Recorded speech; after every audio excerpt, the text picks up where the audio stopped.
আজকে এই যে তুমি রান্না করছো, আজ বলে নয়, তুমি তো আমার সাথে রান্না করো বা আমাকে রান্না করে খাওয়াও। এই যে রান্না করছে তোমরা দেখতে পাচ্ছ। তো অনেকে ধারণা যে ছেলেরা রান্না করে বউকে খাওয়াচ্ছে, এটা ঠিক নয়। তুমি কি বলতে চাও? বা ছেলেরা বাড়ির কোনো কাজ করবে না, ছেলেরা শুধু খাবে, বউরা কাজ করবে, তোমার কি মতামত? কাজ ছেলে বউ বা মানুষ যেই যার যে কাজ তার সঙ্গে সহযোগিতা করলে সেই কাজটা তাড়াতাড়ি করা যায়, এটাই মনের মধ্যে ধারণা রাখা দরকার।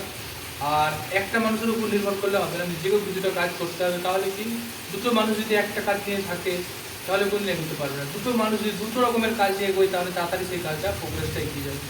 আর যে বলছে তারা হয়তো নিজেরা কাজ করতে পারে না, তার জন্য কমেন্টগুলো করে, কিন্তু কমেন্টের মাধ্যমে কোনো কিছু সলিউশন হয় না।